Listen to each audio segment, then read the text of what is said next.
and you struggle coming up with your own original ideas or your own intellectual property, and you're just sort of struggling with coming up with original creative ideas, there may be a reason behind it. So we're going to discuss that today on the XI podcast with Sajady. He is going to explain why we struggle with this, and I think we all, to some degree, struggle with coming up with new ideas. Mm-hmm. Why is it that people struggle with that? Through all the studies and all the research that I've done, is that that person is trying to find themselves outside of themselves. And it sounds kind of crazy, but if you're always trying to be somebody else, especially somebody else that you're not, what'll happen is that you're too busy trying to create an identity for yourself for you to be too creative.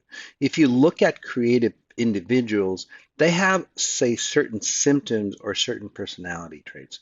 One, they really don't care about other people around them in a loving way, or maybe not so loving way. If you really look at them, they have their own identity or their self-image that's solid. Whether it's stable or not, that's not the point. They have a specific self-image. So they're not worried about wanting to be the next, whoever, right? It's like, oh, I like that person, I want to be them.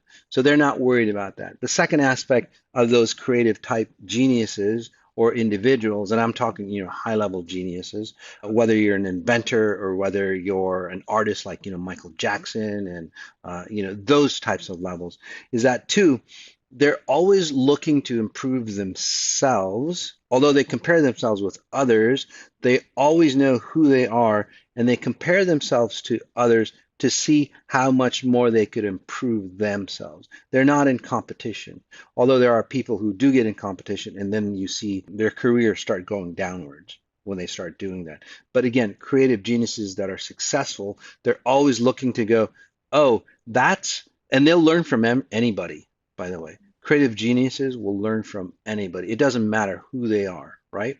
They'll look at anybody and they'll go, wow, that person, they have an aspect of themselves that is better than I am. Creative geniuses always will look for something better in other people that they're not, no matter how good they are. Again, their careers start to falter when they go, I'm perfect, I'm better than everybody else. Because you can always learn something more from anybody that's out there. So that's why they keep building on their repertoire. And they get more and more expansive. So creative geniuses have, say, a plethora of possibilities of what they could be or who they could be. They don't have, say, a well-defined, say, self-image. They do have a well-defined self-image. Let me take that back. But it's about a self-image that is an image about expansion, always expansion, always expansion. Most people that are not creative, it's like, I'm too afraid to go out there. I'm too afraid to step out. I'm too afraid to be anybody else other than me. So I'm going to just stick with me. Well, how far can you go and how much more expansive can you go? I don't know if you know this, but I'm a huge Prince fan. And I know that you are sitting about 4 blocks away from where his recording studio is. Pretty close, yeah.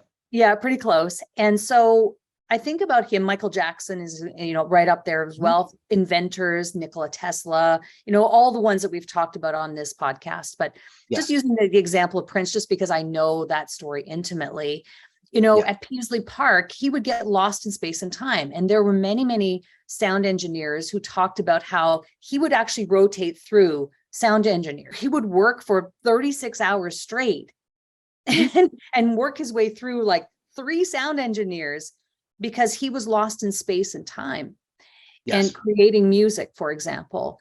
I also think about what you just said about, his admiration for James Brown, for example. So looking up to James Brown as an inspiration, just using that as an example. But for the average person, how can we, how do we identify? Is that what we need to do, is identify someone to look up to? Is it that we have to find a way to get so creative that we're lost in space and time in order for us to tap into our creative genius? No, but you bring up some really key points. So you talk about people or those great, and I do that too. When Faye, looks at me sometimes, it's like, okay, I know that he's gone somewhere.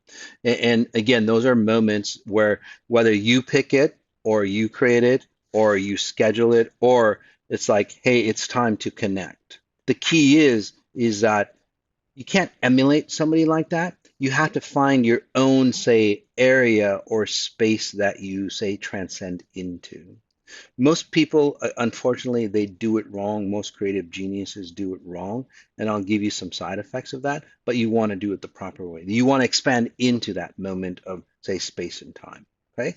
So the key, there's a couple points here. One, one key is that most individuals don't have, say, a location in the ethers or in the multiverse that they can connect to. They haven't found their, say, creative, say, connection or port. How do you locate that space? How do you locate your port in the multiverse that's yours, that you can connect into, that will provide you that creative genius that you're looking for? So for those who have at some point in time experienced Mhm. that feeling of being in flow as you described it, and I Yes. think I've tapped into that from time to time too, Mhm. especially like if I'm creating, I don't know, creating a program or a course. I'm so into it, and I feel like, wow, that 10 hours just flew by, but I never really felt it. It didn't feel like work. Is that an Right. indication, if people consider think back on experiences that they've had in life where they felt that moment, even if it was a small one, that that could be an Oh, absolutely. indication of dial into that, lean into Ev- that? Yeah, everybody has a port that they can connect into, their creative genius port. Okay. Again, most people, the geniuses, they know exactly specifically where that port is and what and when they can connect to it. Okay. Most people, they're haphazard. They're kind of just like, throwing things up in the air, hoping it'll stick. They don't pay attention to when you get into that creative, say, aspect of yourself, right? That creative moments of yourself. You don't ask yourself, it's like, okay, how did I connect to this? Where in the multiverse or in the matrix am I connected to be in this state? Those individuals or those geniuses that do it consistently, they hone down exactly like how they connect to it. So it becomes a serendipitous or almost like an intent, like, oh, I need to go connect, and they'll go connect in that mode. Most people won't take the time or don't know how to do the mechanics to go, oh, this is where it is. This is what I need to connect to it. It's like, say, you're finding, I don't know, a treasure, and then you find the treasure, but then you didn't mark down on your map, that where you hid the treasure. And then for the rest of your life, you're trying to find where the treasure you just ran across is. Those And one of geniuses the basically hone down and it's like, oh, it was in this area. And then the next moment, oh, it's closer and closer. And then boom, boom, boom, they connect to it just like that. one of the videos that we did was about how to find your purpose, your mission, your passion Mhm. in life. So we'll link to that around this episode as well, Yes. because it ties perfectly into finding your Mhm. creative genius. And Yes. I'd love for you to, what are some parting words, Moss, for people who are feeling like, I love this. I do want to find my port. I want to be able to Mhm. find the place that I can really feel in flow. What are Mhm. some parting words or advice that you have for people? Well, one is understand where you are, how you render or create yourself in space and time. Again, it's highly important because most people, and again, even the creative geniuses, the brilliant people that are out there, they lose themselves after a while, and that's why their life gets all messed up. So again, support yourself, anchor yourself in space and time, look inwards rather than looking outwards. Start to look inside, say, the genius of your body, your natural intelligence that runs your heart, your liver, and all the processes that, again, that run your body. It's a miracle, guys. If you start looking into that, say, natural genius, you'll start to connect to go, gosh, if there's a genius that created this and it's running on autopilot, so to speak, there's got to be, if I can connect to it or if I understand what's inside me, it'll make it easier for me to connect on what's outside of me as well.